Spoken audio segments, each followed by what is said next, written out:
10 साल बाद एप्पल अपना पहला फोल्डिंग स्मार्टफोन लाने वाला है। क्या मेरे दोस्तों, फोल्डिंग स्मार्टफोन्स की काया पलटने वाली। क्या वर्ल्ड का पहला बिना क्रीज वाला डिस्प्ले आ पाएगा? ये एप्पल, सैमसंग और एक और कंपनी ने मिलके बनाया है। सैमसंग 7 साल से अपने फोल्डिंग स्मार्टफोन्स निकालता आ रहा है, बट आप लोगों को ये जान के हैरानी होगी कि एप्पल ने फोल्डिंग स्मार्टफोन पे काम करना आज से 15 साल पहले शुरू कर दिया था। ये हमको इसलिए पता है क्योंकि एप्पल हर साल पेटेंट्स फाइल करता है। एप्पल ने पहले फोल्डिंग फोन का पेटेंट 2011 के अंदर कर दिया था, फिर उसके बाद 2018 में और बहुत सारे पेटेंट करे। और मेरे दोस्तों अब एकदम सूत्र पक्के हैं कि नेक्स्ट ईयर लॉन्च होगा ही होगा। जिन लोगों को पता नहीं है मेरे दोस्तों, हमारी भविष्यवाणियां सच होती हैं। पिछले 3 साल से आईफोन्स की हम प्रेडिक्शन कर रहे हैं, 98% एक्यूरेसी के साथ सारी चीजें बता देते हैं भाई। और इस बार भी मेरे दोस्तों हमको पूरा भरोसा है। अभी तक 50 से भी ज्यादा वेरिएशंस बन चुके हैं, क्योंकि अलग अलग टाइप के पेटेंट फाइल होते हैं। फोल्ड होने वाले, फ्लिप होने वाले, रिवर्स होने वाले। बट भाई अब फाइनली लॉन्च होने वाला है। आप में से काफी सारे लोगों को नहीं भी पता होगा, बट एप्पल ने अपनी कार बना रहा था। बहुत स्ट्रॉन्ग लीक्स आए थे, बट हमने कभी कंफर्म नहीं करा था, क्योंकि हाँ भाई कार बना रहा था, बट उसके बाद उन्होंने प्रोजेक्ट बंद कर दिया। जितने भी लोग हायर करे थे उस प्रोजेक्ट के लिए, उन सबको हटा दिया या फिर दूसरे कामों में डाल दिया। बट फोल्डिंग स्मार्टफोन एक ऐसी चीज है जिसके लिए रफ्तार बढ़ती जा रही है। डिजाइन कैसा होगा, डिस्प्ले में क्या खुराफाती चीजें करी जाएंगी, परफॉर्मेंस क्या होगी, कैमरा क्या होगा, एंड ऑफ कोर्स सबसे इंपॉर्टेंट प्राइस कितना होगा, ये सारी चीजें इस वाली वीडियो में मैं आपको बताऊंगा। मतलब ऑफ कोर्स हमारे अंदाजे से है, बट हमने रिसर्च काफी स्ट्रॉन्ग करी है, तो हमारी जितनी चीजें काफी हद तक एक्यूरेट ही आनी। तो लेट्स गो मेरे दोस्तों। अब मैं आपको एकदम सीधे से बताता हूँ, इसके ना 2 लॉन्च डेट आ रहे हैं। एक सितंबर 2026 का आ रहा है, मतलब जो नई आईफोन सीरीज निकलेगी, आईफोन 18 सीरीज जो निकलेगी उसके साथ में हो सकता है, या फिर 2027 के एकदम स्टार्टिंग जनवरी के महीने में भी हो सकता है। उस टाइम पे भी एप्पल अपना एक इवेंट करता है, बट सबसे ज्यादा हाई मेरे दोस्तों सबसे ज्यादा सितंबर ही लग रहा है। अगर हम स्टार्टिंग से स्टार्ट करें तो भाई बाकी जितने भी स्मार्टफोन ब्रांड्स हैं सबने अपने फोल्डिंग फोन्स निकाल दिए। एंड सैमसंग की अभी 7th जनरेशन आ चुकी है फोल्डिंग स्मार्टफोन्स की। इतने पतले हो गए हैं, Samsung, Oppo, Vivo, one plus, Google सब फोल्ड हो चुके हैं। बट आप लोगों को अगर याद ना हो, एप्पल का भी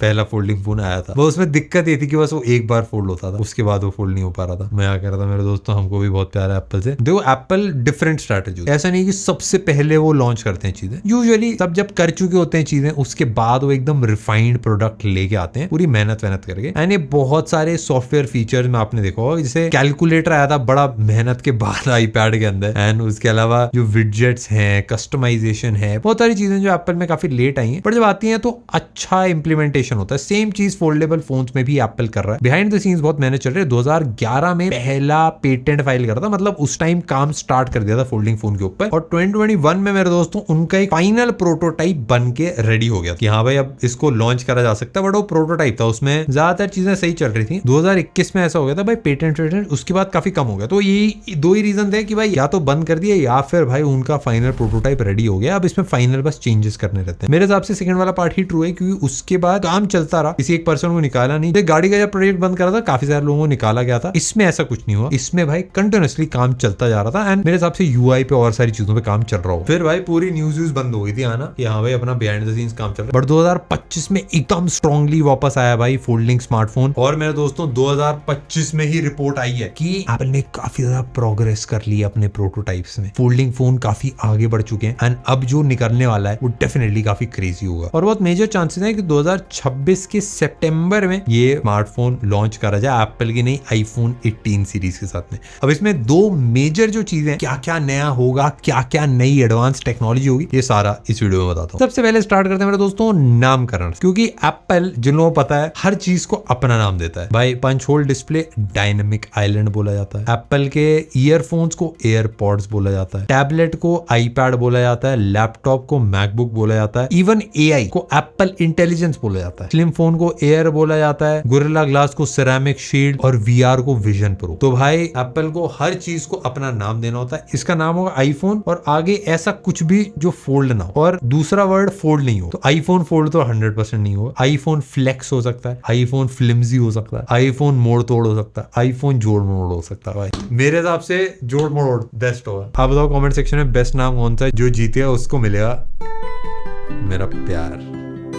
इस स्मार्टफोन के अंदर कुछ अतरंगी डेफिनेटली होने वाला है। ये हमको इसलिए पता है क्योंकि एप्पल ने ना बहुत सारे प्रोटोटाइप्स ट्राई करे। जैसे सैमसंग का फोल्ड आता है, उसके जैसा भी एक फोल्डिंग प्रोटोटाइप ट्राई करा। जो फ्लिप स्मार्टफोन्स आते हैं जैसे मोटोरोला का भी आता है, उसके जैसा भी एक प्रोटोटाइप ट्राई करा। सैमसंग का फोल्ड अगर आप नोटिस करो थोड़ा सा लंबा होता है हाइट में, ऐसा नहीं होगा, ये एक स्क्वायरिश वाइब में होगा। जो फॉर्म फैक्टर है वो इनसे काफी सिमिलर होगा। जो बाहर वाली स्क्रीन है, आउटर स्क्रीन, वो 5.5 इंचेस की होगी, मतलब जो फोल्ड 7 है उससे डेफिनेटली छोटी होगी एंड बट चौड़ी होगी साइज के अंदर। एंड जो इंटरनल स्क्रीन है, जो अंदर की तरफ है, वो 7.8 इंचेस, ऑलमोस्ट 8 इंच की स्क्रीन होगी। एंड ऑफ कोर्स अंदर बाहर दोनों ही तरफ 120 हर्ट्ज एमोलेड डिस्प्ले। थिकनेस के मामले में 4.8 mm होगी, जो अभी के मुकाबले थोड़ा मोटा है क्योंकि 4.2 mm में सैमसंग भी आता है, ऑलमोस्ट 4.2 में ही वीवो का भी फोल्ड निकलता है। अगर मैं अंदाजे कर बताऊं तो जो गूगल का फोल्डिंग फोन है वो 5.2 mm की थिकनेस है और इस वाले की 4.3 mm है, तो इनके आप मान लो दोनों के बीच में होगा। भाई एक और अगर मैं आपको झटका दूं तो आईफोन 17 प्रो मैक्स से भी ज्यादा वेट है इसका, और ये 240 से 250 ग्राम के बीच में होगा इसका वेट। ऑनेस्टली बात बताऊं तो बहुत ही ज्यादा हैवी भी नहीं है, क्योंकि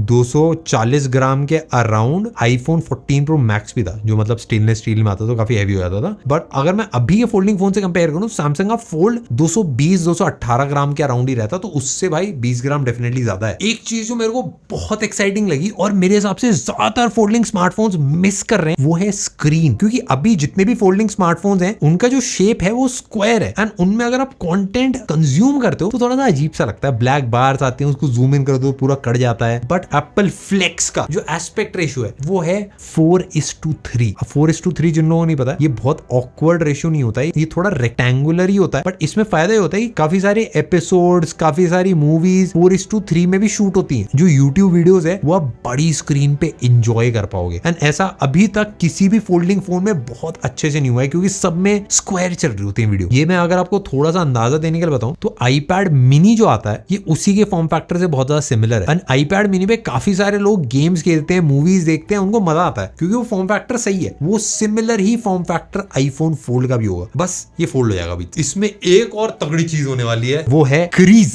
ये हो सकता है वर्ल्ड का पहला क्रीज लेस फोल्डिंग स्मार्टफोन बन जाए। इसमें एप्पल लिक्विड मेटल हिंज का इस्तेमाल करने वाला है। अभी ये सुनने में बड़ा अजीब सा लग रहा है, भाई लिक्विड मेटल क्या होता है? ये बेसिकली मेटल और ग्लास के बीच का एक मिक्स होगा, जो बताया जा रहा है कि भाई टाइटेनियम से 2.5 टाइम ज्यादा स्ट्रॉन्ग हो सकता है। ये सारे बस सूत्रों से पता चला है, लीक्स है। एक्चुअली क्या मटेरियल होगा पता नहीं, बट भाई बेसिकली टेक्नोलॉजी ऐसी होगी कि भाई हिंज ऑलमोस्ट गायब होगा। और एक चीज हो सकता है आपको सुन के थोड़ी सी हैरानी हो, ये जो एप्पल का लिक्विड मेटल हिंज है ये एप्पल, सैमसंग और एक और कंपनी ने मिलके बनाया है। तो भाई फ्रंट में कंपटीशन जो दिख रहा है वो पीछे से उन्होंने हाथ पकड़ रखे हैं। भाई एप्पल के डिस्प्ले भी सैमसंग बनाता है, एप्पल के काफी सारे पार्ट सैमसंग बिल्ड करता है, एंड बिहाइंड द सीन्स भाई बहुत सारी ट्रांजैक्शन चलती हैं। ऑफ कोर्स इसमें फेस आईडी नहीं होगा, आपका टच आईडी होगा जो बटन में लगा रखा होगा। अब ऐसा हमको इसलिए लग रहा है क्योंकि अंदर की स्क्रीन पे और बाहर की स्क्रीन पे तो डायनेमिक आइलैंड वाले जो सेंसर थे वो सब नहीं दिख रहे। तो हमारा ऐसा है कि भाई फेस आईडी इसमें नहीं होगा, टच आईडी ही होना चाहिए। बिल्ड क्वालिटी अभी एग्जैक्टली क्या होने वाली है ये कंफर्म नहीं है, बट टाइटेनियम और स्टेनलेस स्टील इन दोनों में से कोई एक हो सकती है। जो इसका वेट लग रहा है उसके हिसाब से मेरे हिसाब से स्टेनलेस स्टील नहीं हो सकता,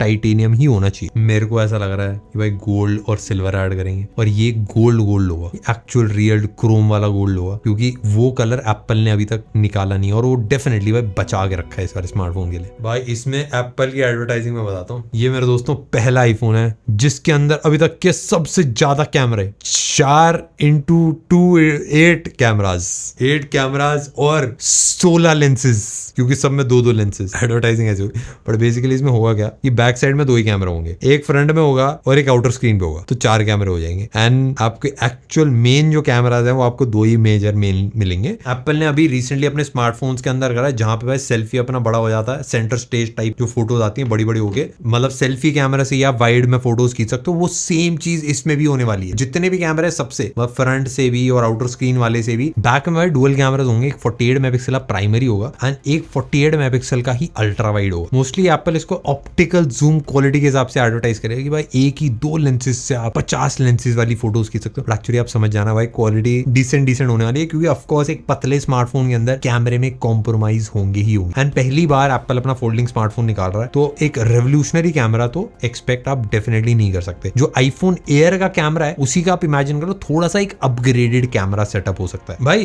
कुछ टाइम पहले जब 2020 2025 की स्टार्टिंग में न्यूज आ रही थी भाई इसमें 3 कैमरास हो सकते हैं, बट जैसे जैसे टाइम नजदीक आ रहा है जो सोर्सेज हैं वो और ज्यादा स्ट्रॉन्ग होते जा रहे हैं एंड अब पता है कि भाई 2 कैमरास ही आएंगे, 3 कैमरास नहीं हो सकते। भाई अभी आपको लग रहा होगा 2 कैमरा है, बट ये और ज्यादा आपको चुभेगा जब मैं आप लोगों को इसका प्राइस बताऊंगा। बट प्राइस से पहले 2 और इंपॉर्टेंट चीज होती है, एक बैटरी और दूसरा परफॉर्मेंस। सबसे पहले भाई बैटरी पे आते हैं। एप्पल भाई अभी तक सिलिकॉन कार्बन बैटरीज पे नहीं आया। सिलिकॉन कार्बन जिन लोगों ने नहीं पता है, बेसिकली एक छोटे से साइज में काफी बड़ी बड़ी बैटरी आ जाती है, लिथियम आयन से बहुत ज्यादा बेटर होती है, बट क्योंकि एक नई टेक्नोलॉजी है इसलिए एप्पल ऑफ कोर्स धीरे धीरे जाता है। एंड एप्पल भाई इतने सारे मिलियंस में 200 मिलियन प्लस आईफोन्स बेचता है, तो उन सब में एक नई टेक्नोलॉजी इंप्लीमेंट करना ऑफ कोर्स लंबा काम होता है, पूरे जहाज की तरह। जहाज को मोड़ना मुश्किल होता है, छोटी सी नाव इधर उधर मोड़ लो जहां पे भाई। तो सेम चीज मेरे दोस्तों इसमें भी सिलिकॉन कार्बन बैटरी नहीं होने वाली, एक लिथियम आयन बैटरी ही होगी। 5000 mAh ही बैटरी इसकी होने वाली है, मतलब जो आपका बेसिकली आईफोन 17 प्रो मैक्स है उतनी ही बैटरी आप एक्सपेक्ट कर सकते हो, बट वो कम चलेगी क्योंकि स्क्रीन भाई 2 बड़ी बड़ी है, और प्लस वो कूलिंग वाला जो सिस्टम इसमें लगा हुआ है वो सेम कूलिंग वाला सिस्टम उसमें नहीं लग पाया क्योंकि वो बड़ा पतला, तो वहां पे भी थोड़ा मामला सेट होगा। बट मेरे दोस्तों फोल्डिंग स्मार्टफोन के अंदर सबसे ज्यादा इंपॉर्टेंट चीज ऑफ कोर्स डिस्प्ले के बाद मेरे हिसाब से होती है परफॉर्मेंस। एंड परफॉर्मेंस में इसके अंदर एप्पल अपनी ब्रांड न्यू चिपसेट यूज करेगा। अभी A19 चल रही है तो A20 या A21 प्रो चिप इसके अंदर यूज करी जाएगी एंड इसमें भी वही सेम दिक्कतें आने वाली हैं जो आपके आईफोन एयर के अंदर आई। ये फोन ओवरहीट करेगा एंड आपको हीटिंग के चैलेंजेस आएंगे, अगर आप चार्जिंग कराओगे थोड़ा सा गर्म होगा, एंड कैमरे पे अगर आपने 4K रिकॉर्डिंग ऑन कर ली काफी देर के लिए तो ऑफ कोर्स भाई ये हीट करेगा। तो ये सारे चैलेंजेस इसके अंदर भी आएंगे, बट अभी हमने यूज नहीं करा तो एग्जैक्टली पता नहीं। बट एप्पल स्टोरेज में मेमोरी में कहीं कंजूसी नहीं करेगा, 12 GB रैम इसके अंदर लगाई जाएगी। एक चीज जिसके लिए मैं पर्सनली सबसे ज्यादा एक्साइटेड हूं एंड मेरे को लगता है जिसमें ब्रेक थ्रू होगा वो है सॉफ्टवेयर, क्योंकि अभी तक जितने भी फोल्डिंग स्मार्टफोन्स हैं उन सबका ऐसा यूआई है कि मोबाइल के ही यूआई को आपने बड़ा कर दिया, बट एप्पल इस एक चीज में बहुत तगड़ा काम करता है क्योंकि एप्पल ना बस आईफोन के यूआई बनाता है, वो मैकबुक्स के भी यूआई बनाता है, वो आईपैड्स के भी यूआई बनाता है, वो वॉच के भी यूआई बनाता है एंड सब सीमलेस होते हैं। एंड इस एप्पल के फोल्डिंग फोन का भी जो यूआई है ये एप्पल के आईफोन जैसा कम और एप्पल के आईपैड जैसा ज्यादा होने वाला है। जैसे आईपैड का यूआई आप छोटा कर दो तो वैसी इसकी वाइब होगी, आईपैड की तरह मेन्यू बार हर तरफ लगा होगा, और ऑफ कोर्स एप्पल पेंसिल भी हो सकता है इसके ऊपर डायरेक्टली काम करे। अगर मैं आपको एकदम सीधे से बताऊं तो देखो प्राइस डेफिनेटली इसका थोड़ा सा ऑफ ही होने वाला है, उसके बारे में एक सेकंड में बात करता हूं। बट बेसिकली अभी जितने भी फोल्डिंग स्मार्टफोन्स हैं सबका जो एस्पेक्ट रेशियो है वो स्क्वायर है, एंड स्क्वायर पे आप क्या कर सकते हो, स्क्वायर पे आप गेम खेल सकते हो, एक्सेल शीट खोल सकते हो, बड़ा वीडियोस देखने में आपको ऐसा कुछ खास मजा नहीं आएगा क्योंकि ऊपर नीचे ब्लैक स्क्रीन आती है। अगर आपको यूट्यूब पे देख रहे हो ना आप रील्स देख सकते हो ना आप लॉन्ग फॉर्म वीडियोस देख सकते हो, तो आपका ना यूज केस ज्यादा बड़ी स्क्रीन के साथ करने के लिए ज्यादा कुछ नहीं है। इस वाली डिवाइस के साथ मेरे ख्याल से एप्पल उसी प्राइमरी प्रॉब्लम को सॉल्व करेगा। अभी जितने भी फोल्डिंग स्मार्टफोन्स हैं उनकी फ्रंट वाली स्क्रीन है वो अच्छी है, अंदर वाली स्क्रीन पे ज्यादा चीजें है नहीं करने के लिए, बट एप्पल मेरे हिसाब से ऑपोजिट चलेगा एंड जो अंदर वाली स्क्रीन है उसके हिसाब से बाहर वाली स्क्रीन को बनाएगा एंड यही एक मेजर चेंज होगा। एंड ऑफ कोर्स सॉफ्टवेयर में भी काफी सारी चीजें ऐड करी जाएंगी उसी चीज को एनहांस करने के, 4:3 एस्पेक्ट रेशियो वाली स्क्रीन को बढ़िया से यूज करने के। बट प्राइस इसका अभी जो लीक्स आ रहे हैं उसके हिसाब से $2500 मतलब 2 लाख रुपए से 2,30,000 रुपए तक का आ सकता है। ये एप्पल का अभी तक का सबसे महंगा स्मार्टफोन हो सकता है 1-2 साल में एप्पल विजन प्रो के प्राइस को टक्कर देने लगे। हाँ भाई ये है जो मामला सेट हो रहा है। आप बताओ आपको कैसा लगा कमेंट सेक्शन में, हम मिलते हैं आपसे नेक्स्ट वीडियो। बाय।